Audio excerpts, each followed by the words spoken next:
Good morning and welcome to the Saturday special of Dr. Lamba's Awakening Call.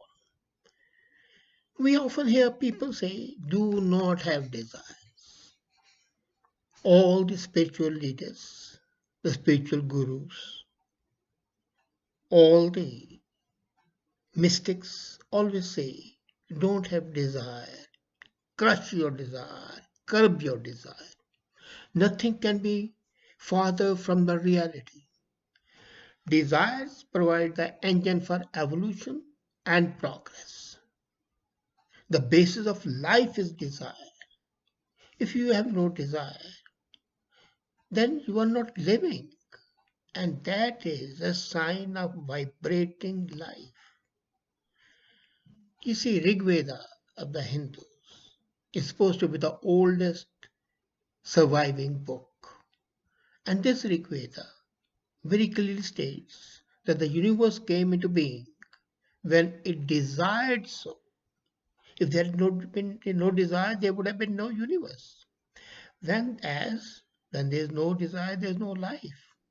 We either choose life with all its ups and downs, or opt for no desire and no life.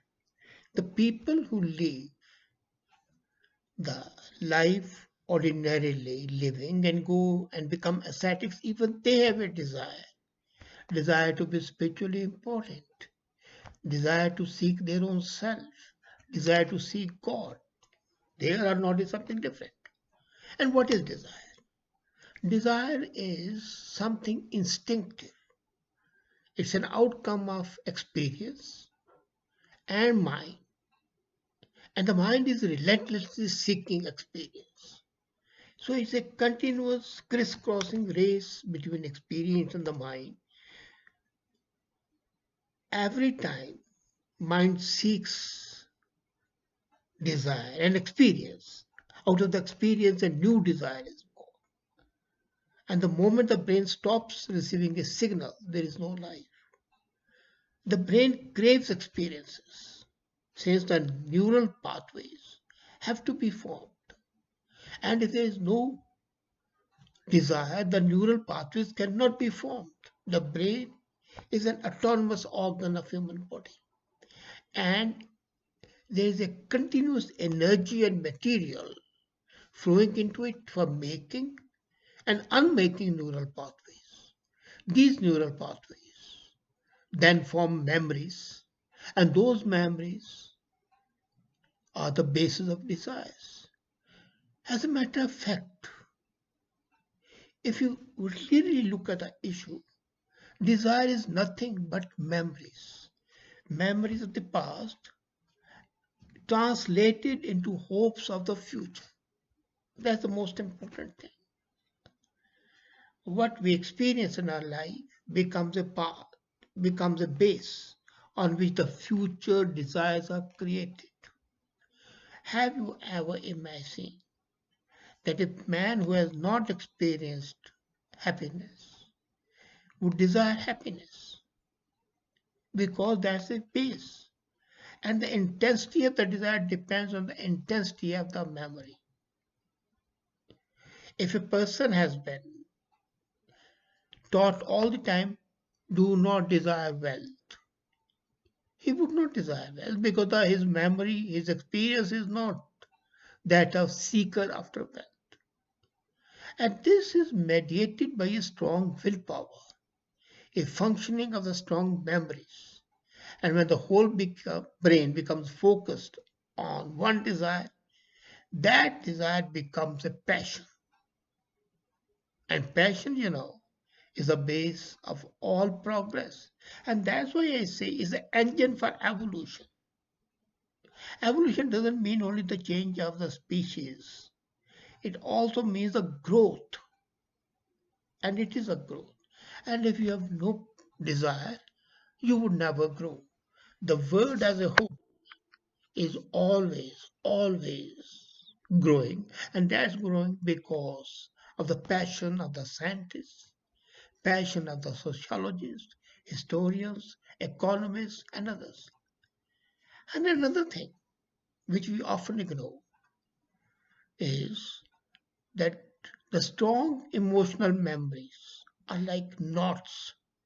You take a rope and you tie it down. It becomes a knot. Then what happens? The knots lock in large number of several pathways. So those knots are the neural pathways. They are important.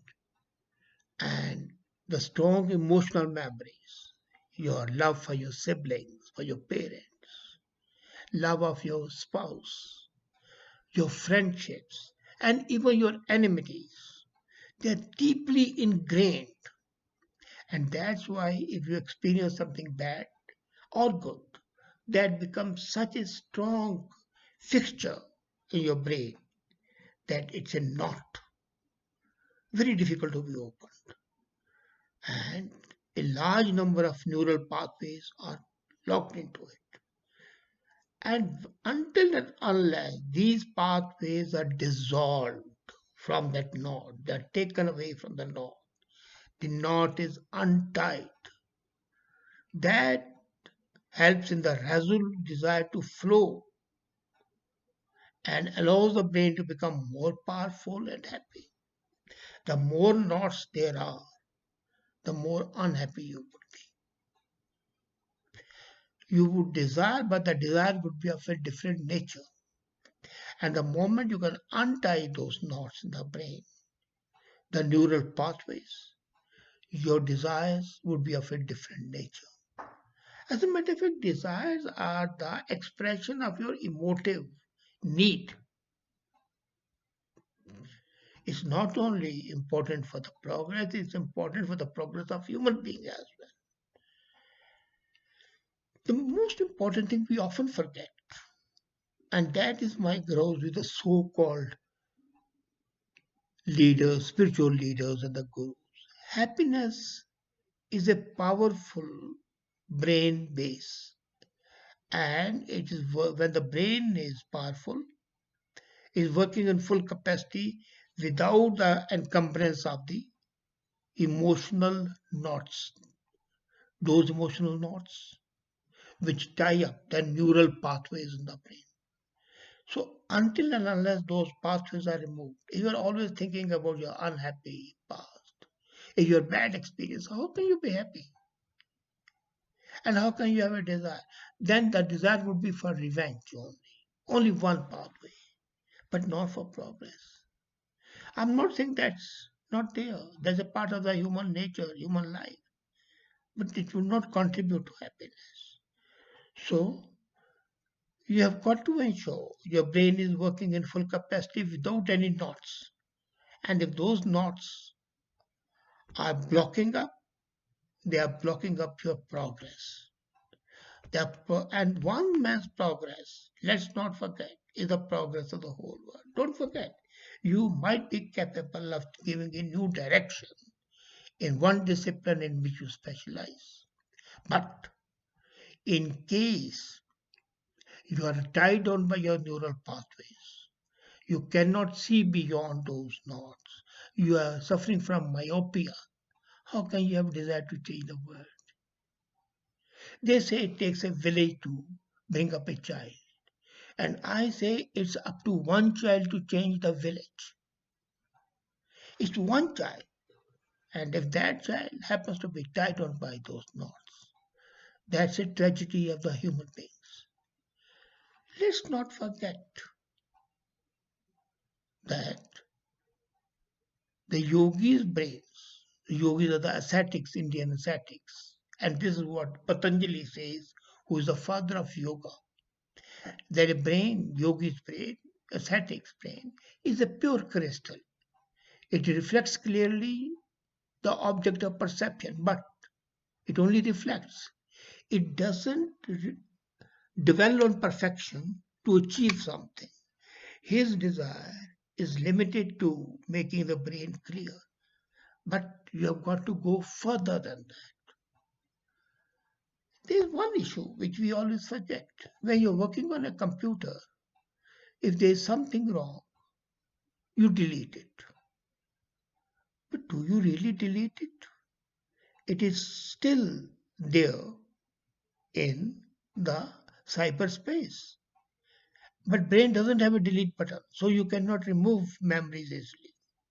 But they can be reduced by long practice of mindfulness that allows the weakening of the neural pathways. So the processing power of the brain is increased. All desires manifest themselves as something we want to possess. The desires can be sexual, financial, food related, or any other desire. And if you are not satisfied, you cannot satisfy that desire completely, then it fuels more desires. And the cycle continues and can sometimes spiral out of control. And that's why it's important to satisfy or still, what I'll call it, sublimate that desire. If you think a desire is negative, then sublimate it. But you have got to ensure that the desire does not remain unsatisfied, whether you sublimate it, whether you think about it and say, no, it's not desirable, or you satisfy it. That is up to you, but you've got to. And then, one thing, just possessing the object of desire does not help in its resolution. Satiation has to be occur at a much deeper level, whereby its cause and fulfillment is analyzed. As I said, you have to meditate on that, contemplate on that. What's the cause? What's the real reason? So then the desired knots or the emotional memories are resolved and hopefully dissolved. And this requires a very powerful brain. So there is a cycle. A powerful brain needs more memories, more experiences, more desire. But if they're not satisfied, there'll be knots. And then the neural pathways would be blocked. So you have to continuously ensure that more desires satisfy them. Neural paths are cleared and you remain happy.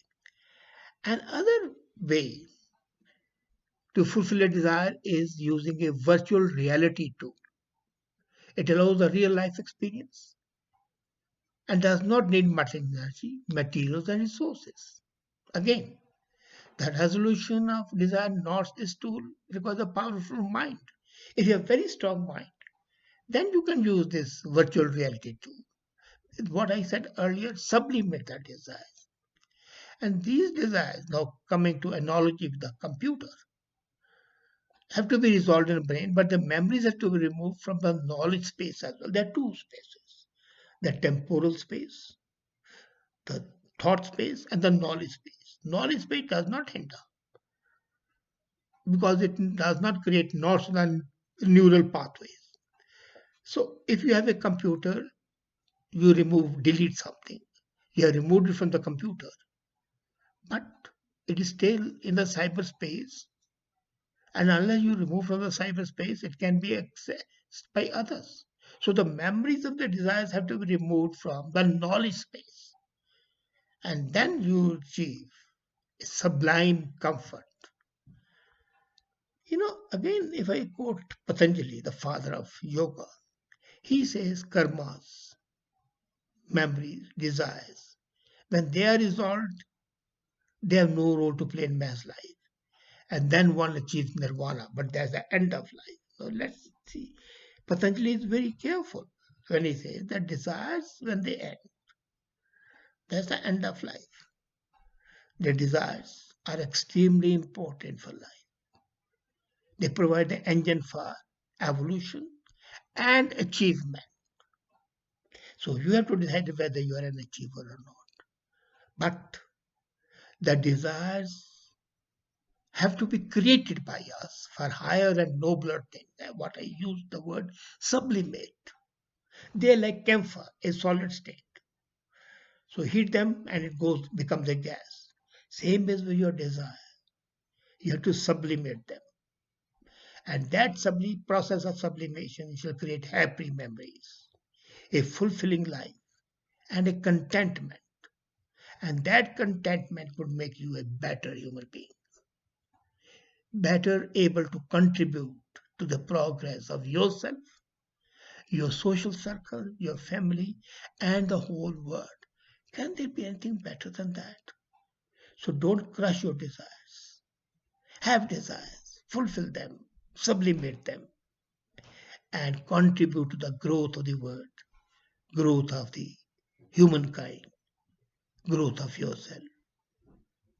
Be a partner in the process of evolution by having good desires and sublimating them, mating them.